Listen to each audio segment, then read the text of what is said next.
안녕하세요. 하나를 해주면 열을 바라는 시댁 식구들 거지근성에 질려 대판 싸우고 이혼을 하게 된 제 이야기를 하러 찾아왔습니다. 저는 원래 회사를 다니고 있었는데 몇 년 전에 갑상선암이 발견되면서 일을 그만두게 되었어요. 지금은 수제 액세서리나 공예품 같은 걸 특수 주문받아 직접 만드는 일을 하고 있고요. 한참 잘 될 때는 하루가 모자랄 만큼 바빴고 한 달에 1,000만 원까지도 벌어봤습니다. 그래서 한때는 직원을 뽑아 번듯한 회사를 차리는 꿈도 꿨었지요. 하지만 애석하게도 점점 매출이 줄기 시작하더니 지금은 딱 제가 회사 다닐 때 월급 정도만 벌고 있네요. 원래도 어릴 때부터 손으로 뭔가 만드는 걸 정말 좋아했어요. 그래서 어릴 때는 부모님이 먼저 이것도 만들어봐라 저것도 만들어봐라 하시면서 아낌없이 재료도 사주셨고요. 하지만 중학교에 들어가고 나니 이젠 그런 것보단 공부를 해야 하지 않겠냐며 재료 대신 문제집을 사다 주셨지요. 학원 다녀오고 숙제하고 예습 복습마저도 다 끝내고 그러고 나면 정말 짧게나마 남는 시간이 생기곤 했어요. 그래서 그때만 잠깐씩 손으로 사부작 예전처럼 이것저것 만들곤 했는데 부모님은 그마저도 탐탁치 않아 하시며 절 나무라셨습니다. 그럴 시간이 있으면 문제를 하나 더 풀라고 그런 건 대학 가는데 하나도 도움이 안 된다면서요. 아시겠지만 지금으로부터 20, 30년 전만 하더라도 좋은 대학에 진학하고 대기업에 들어가는 게 인생을 성공하는 지름길이라고 여겨졌었잖아요. 그리고 저희 부모님도 그렇게 생각하셨던 거죠. 아무튼 그래서 결국 저는 다른 건 다 잊고 공부에만 몰두하기 시작했습니다. 그리고 다행히 공부머리가 아예 없었던 건 아니었는지 결국엔 그토록 부모님이 원하시던 주변 사람들한테 자랑할 만한 서울에 있는 대학교에 입학했네요. 본가는 지방이다 보니 어쩔 수 없이 학교 근처에 집을 얻어서 자취를 시작했어요. 그리고 이내 무엇을 하든 더는 눈치 보지 않아도 된다는 걸 깨닫게 되면서 잊고 있던 취미 생활을 다시 하게 됐지요. 물론 그렇다고 공부를 소홀히 한 적은 없어요. 학비의 자취 그리고 생활비까지 대주시느라 고생하시는 부모님을 생각하면 공부를 손에서 놓는 건 있을 수 없는 일이었으니까요. 그래서 졸업할 땐 부모님의 소원대로 안정적인 회사에도 들어갔네요. 회사 생활을 시작하면서 부모님의 권유로 월세 대신 전세를 알아보기 시작했습니다. 그런데 곰곰이 계산해보니 제가 쓰는 생활비가 그렇게 크지 않대요. 취미생활이라고 해봤자 만들기가 전부였는데 당시 제가 사용하던 재료들이 그렇게 비싼 것들은 아니기도 했고요. 게다가 제 성향이 밖에서 사람들하고 어울려서 시간을 보내는 편도 아니다 보니 말 그대로 돈 나가는 일이 별로 없었어요. 그러니 부모님이 도와주신다는 돈도 있고 대출을 받아도 충분히 갚아나갈 수 있겠다 싶은 게 전세 말고 집을 사는 게 낫겠더라고요. 참고로 그 당시만 하더라도 집은 사놓기만 하면 무조건 오르는 최고의 투자처였기에 더더욱 무리해서라도 집을 사야겠다고 생각했던 것 같아요. 그리고 4년 동안 죽어라 아껴 쓰고 살면서 대출을 다 상환했습니다. 주변에서들 저더러 독하다고 말이 많았죠. 그래도 말 그대로 오롯이 제 집이 되었기에 그런 욕도 개의치 않았네요. 그리고 그 무렵 직장 동료의 소개로 남편을 만나 연애를 시작했습니다. 남편은 저와 마찬가지로 회사원이었지만 월급이 많이 적었어요. 본인은 불만이 없다고 했지만 결혼 이야기가 나오면서 그나마 모아둔 돈도 많지 않다는 걸 알았을 땐 꽤 당황스러웠지요. 그래서 저희 부모님께선 저보다 많이 부족한 사람이라며 탐탁치 않아 하시기도 하셨습니다. 하지만 그땐 저나 남편 둘 다 서로가 아니면 안 된다는 생각이었기에 결국 부부의 연을 맺었네요. 그리고 지금 생각해보면 어떻게 들릴지 모르겠지만 제가 대출 없이 집을 가지고 있다 보니 마음에 여유가 있었나 싶기도 해요. 이미 집에 가정가구도 제가 쓰던 거긴 해도 다 갖춰져 있었으니 우리 결혼에 돈이 그렇게 중요한가 싶었던 거죠. 아무튼 그림 자체가 남편이 제가 사는 집에 들어오는 거였다 보니 당연한 얘기지만 집 명의는 그대로 뒀습니다. 다만 나중에 저희가 돈을 모아 더 큰 집으로 이사를 하게 되면 그땐 공동 명의를 하기로 했죠. 월급은 각자 관리, 생활비만 각출하기로 했고요. 솔직히 처음엔 어차피 이사 갈 때 공동 명의로 할 거면 재산이 하나로 묶인다는 얘긴데 왜 월급은 따로 관리해야 하나 의문이었어요.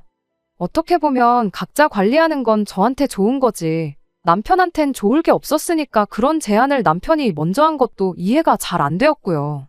하지만 나중에서야 이게 어머님의 생각이었단 걸 알게 되었어요. 제가 경제권을 쥐게 되면 아들 월급에 더 이상 당신이 손을 댈 수가 없겠다 싶으셨는지 말 그대로 저희 남편을 구워 삶아 놓으셨던 거죠.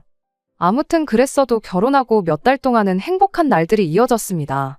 그런데 건강검진을 받다가 제가 갑상선암이라는 걸 알게 되었고 그때부터 제 인생은 송두리째 달라졌네요. 사실 처음엔 일찍 발견했고 다른 암도 아니고 완치율이 높기로 알려진 갑상선암이었으니 크게 걱정하지 않았어요. 병원에서도 심각하게 생각하지 말라고 했거든요. 그런데 문제는 생각지도 못한 곳에서 생겼습니다. 바로 회사였지요. 제가 병가를 신청하니 회사에서 저를 불성실하고 책임감이 없는 직원으로 몰고 갔어요. 마치 제가 거짓말을 하는 것처럼 소문을 내기도 했죠.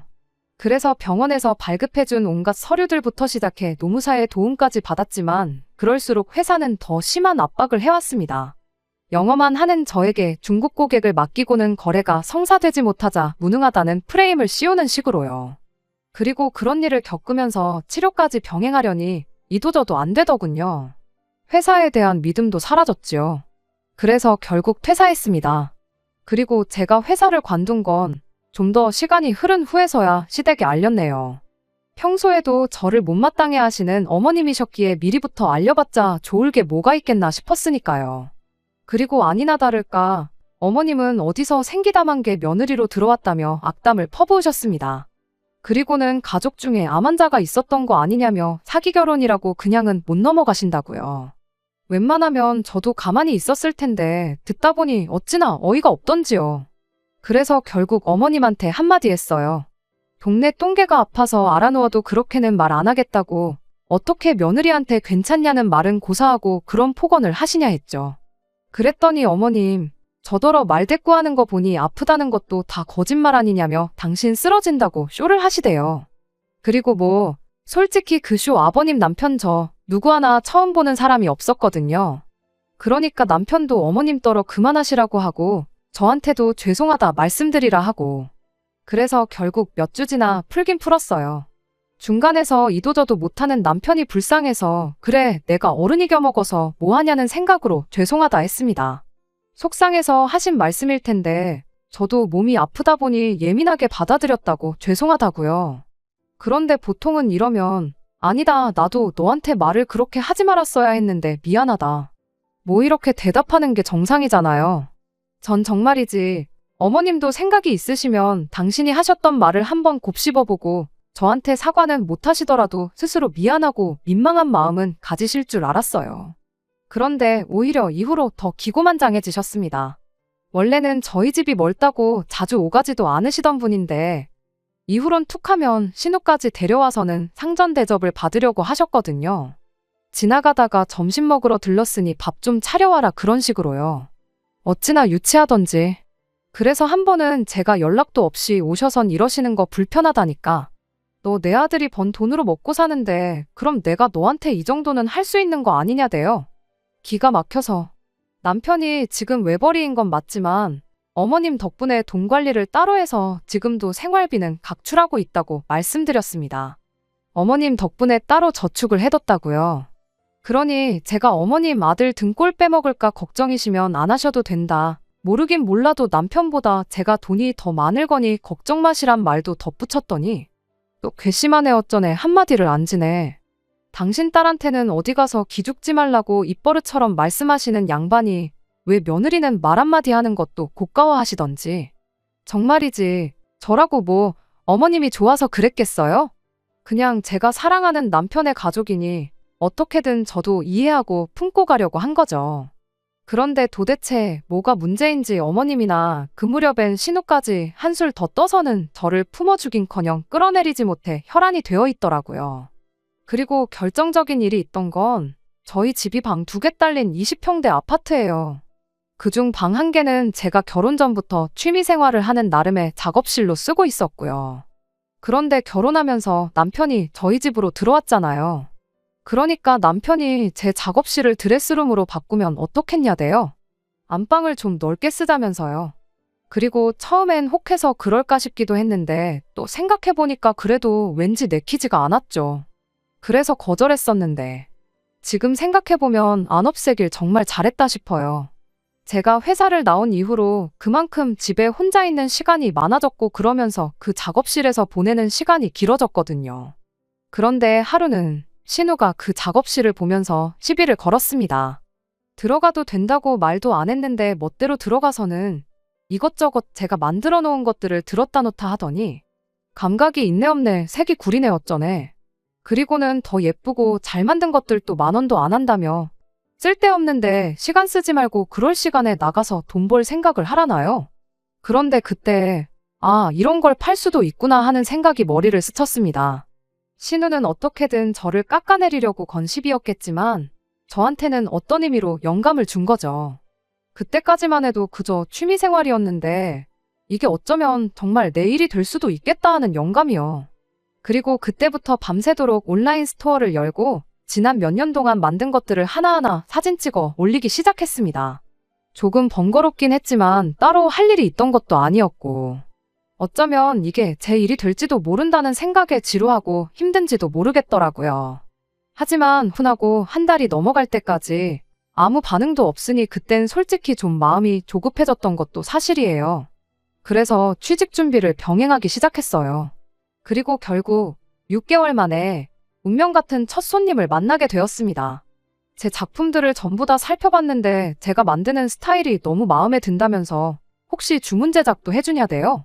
저한테는 그게 새로운 도전이었기에 순간 떨리긴 했지만 무슨 자신감이었는지 물론이라고 해준다고 대답을 했어요. 그리고 이미 일은 저질렀으니 어떻게든 해낼 수밖에 없었죠. 그래서 바로 작업에 들어갔는데 그때 만든 게 말 그대로 대박이 났어요. 알고 보니 그 손님분이 팔로워도 엄청 많고 인터넷에서 굉장히 유명한 사람이었던 거죠. 손님이 자기가 주문 제작한 건데 어떠냐면서 너무 마음에 든다고 찍어 올린 영상이 팔로워들한테 입소문을 타고 퍼진 모양이더라고요. 그래서 말 그대로 반년 만에 대박이 났어요. 제가 연습 삼아 만들던 것도 너무 초반에 만든 어설픈 것들 제외하면 전부 다 팔렸으니까요. 이후로 쏟아지는 주문에 몸이 10개라도 부족할 만큼 정신없이 바빴습니다. 제가 회사 다닐 때 2배가 넘게 돈을 벌기도 했지요. 사실 당장은 그렇다 쳐도 언제까지 모아놓은 돈만 야금야금 파먹고 살아야 하나 하는 걱정이 많았어요. 내가 집이 있고 돈이 있으니 신우랑 시어머니가 저렇게 나와도 버티고 있는 거지 그마저도 없으면 두 사람을 어떻게 감당해야 하나 그런 고민도 있었고요. 그래서 더 정말 다행이다 싶었네요. 아무튼 신우랑 어머님한테 좋은 감정이라곤 눈꼽만큼도 없었지만 그래도 따지고 보면 신우 덕분에 시작한 사업이었으니 제가 한턱 거하게 쏘겠다고 자리를 만들었습니다. 그런데 두 사람은 약속 장소에 도착하기가 무섭게 돈이 어디 하늘에서 떨어지기라도 했냐며 웬일로 밖에서 밥을 다 사주냐고 빈정거리대요. 이런 자리를 만든 제 자신을 탓하면서 올라오는 짜증을 꾹 참았습니다. 그리곤 신우더러 형님이 예전에 제가 만드는 것들 사람들이 팔기도 한다 그러지 않으셨냐? 그래서 저도 한번 팔아봤는데 그게 생각보다 장사가 잘 되더라. 그래서 이렇게 밥 사드리는 거다 했지요. 그리고 정말 우습게도 제가 장사가 된다 하니 곧바로 태도가 돌변해서는 얼마나 벌었냐면서 관심을 보이더라고요. 그래서 정확하게 액수는 말 안 하고 소고기 사드릴 만큼은 벌었다니까. 축하는 고사하고 뭐가 그렇게 맘에 안 드는지 똥 씹은 얼굴로 밥을 먹더라고요. 그리고 몇 달 뒤 일이 터졌습니다. 남편이 난감한 표정으로 저한테 혹시 돈 좀 빌려줄 수 있냐고 묻더라고요. 남편이 그런 말을 한 건 처음이었기에 무슨 일이라도 있냐고 물었죠. 그러자 남편이 한참 만에 하는 말이 어머님이랑 신우 카드값이 너무 많이 나왔답니다. 그러면서 카드값 갚자고 대출을 받을 순 없는 거 아니냐며 자기한테 도와달라고 했는데 자기도 돈이 없어서 그런다나요? 카드값이 얼마나 나왔길래 대출 소리가 나오나 싶은 것도 어이가 없었지만 은연중에 남편이 자기도 돈이 없다고 한 말이 정말 충격이었어요. 정말이지 망치로 뒤통수를 한 대 쿵하고 얻어맞은 기분이었달까요. 결혼할 때 남편이 모아놨다는 돈을 다 쓰지도 않았어요. 거의 맨몸으로 장가만 오다시피 했으니 그 돈은 남편더러 이사갈 때 보태게 잘 가지고 있으라고 했거든요. 그리고 또 저희가 생활비를 제외하곤 따로 관리하기로 했었으니 그렇게 모여진 돈도 얼마가 됐든 있어야 말이 되는 거였고요. 그런데 제가 따지고 드니 그동안 매번 어머님이나 신우가 돈을 요구하거나 뭘 사달라고 하면 그걸 거절 못하고 들어주고 있었다네요. 생활비 빼고 각자 돈은 알아서 관리하자고 할 때 알아봤어야 했는데 내가 너무 안일했구나 싶었어요. 동시에 남편한테 화가 나면서도 아무리 가족이라고 해도 자기 돈을 홀랑 털어갔는데 그 와중에 카드값 갚아주겠다고 저한테 돈을 빌려달라고 하는 게 기가 막혔고요. 결국 더는 참을 수가 없어서 남편을 앞세워 시댁으로 향했습니다. 이번만큼은 제대로 단판을 짓겠다는 마음으로요. 하지만 적반하장도 유분수지 도착한 시댁에서 오히려 어머님과 신우가 목에 핏대를 세우며 저에게 악을 써댔습니다. 한 달에 1,000만 원은 버는 것 같은데 그걸 어떻게 감쪽같이 속이고 있었냐면서 그깟 카드값도 좀 내주면 되는 걸 가지고 여기까지 쫓아올 일이냐면서요. 정확하진 않았지만 그래도 남편조차 모르는 제 수입을 어떻게 두 사람이 아는 건가 싶었는데 신우가 자기가 다 더해봤대요.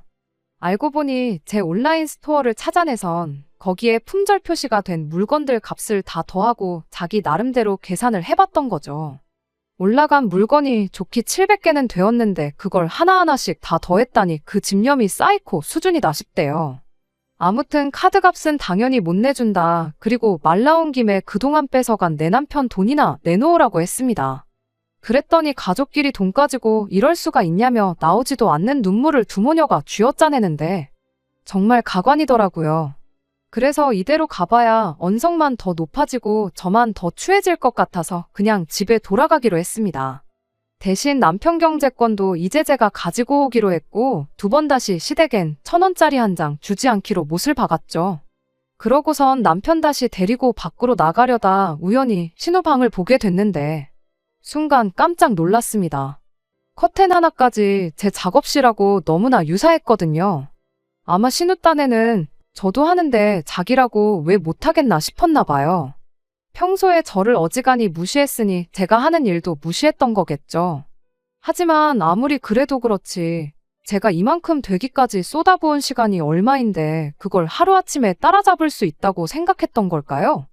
하지만 신우는 이때다 싶었는지 저 때문에 자기까지 이 일에 손을 댄 거라고. 이거 하느라 들어간 돈이라도 물어내라는데 그냥 갖가지 말도 안 되는 이유를 들이대며 제 돈을 뺏어갈 궁리만 하는구나 싶대요. 그래서 제발 작작 좀 하라고 부끄러운 줄 알라고 소리치고는 뒤도 안 돌아보고 남편만 데리고 나왔어요. 악하고 거지근성만 남은 모녀의 품에서 내 남편이라도 구해왔으니 이제껏 날린 돈은 그냥 없던 돈이라 치고 이제부터라도 우리 둘이 잘 먹고 잘 살면 된다고 생각했거든요. 그런데 집에 도착한 이후로 내내 남편 표정이 영 좋지가 않대요. 그리고 저는 처음엔 그래 자기 와이프랑 가족이랑 싸웠으니 자기도 마음이 안 좋겠지 싶어서 내버려뒀어요. 그런데 하루 이틀이 지나면서 나아지긴커녕 더 냉랭하게 나오는데 그때부턴 저도 좀 짜증도 나고 기분도 나쁜 거예요. 그래서 왜 그러냐니까 하는 말이 안 보고 살게 되더라도 돈이라도 얼마 해주면 안 되겠냐입니다. 이제껏 그래도 자기가 책임지고 해주던 것들이 있는데 갑자기 딱 끊어버리면 두 사람이 얼마나 힘들겠냐고요. 아직도 그 사람들이 가족으로 느껴지냐고 정신 차리라고 했습니다. 그 모녀한테 당신은 그냥 돈 나오는 ATM에 불과하다고 정신 차리라고 했지요. 그랬더니 남편이 한다는 소리가 내 부모 형제에 대해서 그렇게 말하지 말랍니다. 그리고는 저한테 너는 뭐 다르냐면서 너도 나를 가족으로 생각하지 않는 거 아니냐고 따지대요. 신우나 시어머니에 대해서 그렇게 말한 건 그렇다 쳐도 가족으로 생각하지 않는다는 말은 무슨 말이냐고 물었어요. 그랬더니 남편이 어이없게도 공동명의 이야기를 꺼냈습니다. 애시당초 제가 자기를 가족으로 생각했으면 애초에 진명이를 가지고 그렇게 손익을 따지지 않았을 거라나요? 그러면서 자기는 룸메이트에 불과하다면서 그리곤 회사 다닐 때보다 돈도 더 잘 버는 모양인데 이제껏 자기한테 왜 비밀로 했냐더니 그것도 너무 서운하다고 나중엔 소리를 지르는데 그때 딱 내 남편만이라도 지켜야겠다는 마음은 온데간데 없이 사라지고 오만정이 뚝 떨어졌어요. 피는 못 속인다는 말이 딱이었지요. 한편으로는 얼마나 시어머니한테 가스라이팅을 당했길래 이걸 이렇게 생각하나 싶기도 했지만 이미 생각이 저런 사람하고 결혼 생활을 이어나가 봐야 제 인생에 스트레스만 늘어나지 아무런 도움이 되지 않겠구나 싶어서 이혼하자 했습니다. 룸메이트랑 다름없다고 이야기했는데 룸메이트는 적어도 월세는 내고 산다고. 너는 맨몸으로 들어와서 이제껏 네 밥값밖에 더 냈냐고요. 그리고는 여태까지 내 집에 얹혀 살았던 거 하루하루 다 계산해서 당신 앞으로 청구할 테니 그렇게 알라하며 당장 짐 빼서 사랑하는 가족들 품으로 꺼져달라고 했습니다. 그리고 남편도 그제서야 제가 그냥 하는 소리가 아니라는 걸 깨달았는지 난데없이 제 다리를 붙잡고 자기가 잘못했다고 꺽꺽 소리를 내며 우는데 아무리 사랑했던 남편이라도 그 눈물에 진심이 보이지 않고 가짜처럼 보일 뿐이었어요. 그리고 정확히 반년 뒤에 저희는 이혼했습니다. 제가 이혼 소송 이야기를 했더니 위자료 걱정이 되었는지 협의 이혼 하자더라고요. 재산분할 청구해봐야 개코도 못 받을 걸 아니까 순순히 이혼해 준 거겠죠. 조건 같은 거 하나도 안 보고 결혼하는 건 아무 문제가 아니었는데 적어도 남편의 가족들이 어떤 사람들이었는지는 봤어야 했던 것 같아요. 그것도 생각 못하고 결혼한 제 잘못이 크네요. 그리고 이건 여담이지만 신우가 저를 따라 시작한 사업이 망하기 직전인 것 같아요. 종종 신우 온라인 스토어를 확인하고 있는데 그래도 본인 딴에는 하긴 하나 보더라고요. 다만 문제는 그나마 올라온 후기들이 퀄리티가 아주 허접쓰레기 같다고 사진빨에 속지 말라는 혹평들 뿐이대요. 능력은 없으면서 똥자존심만 높은 신우이가 그 혹평을 얼마나 받아들일 수 있을지 참으로 궁금합니다. 솔직히 한때는 내 가족이라 생각했던 사람들이지만 지금 생각으로는 당장 내일이라도 온 식구가 쫄딱 망해서 길바닥에 나앉아버렸으면 좋겠어요. 누군가는 제 심보가 고약하다 할지도 모르겠지만 제가 힘들었던 것만큼 그 이상 몇 배로 그 사람들도 고생했으면 좋겠네요. 끝까지 들어주셔서 감사합니다. 오늘의 사연은 여기까지입니다. 구독과 좋아요, 알람 설정 부탁드리고 더 좋은 사연으로 다시 찾아뵙겠습니다. 감사합니다.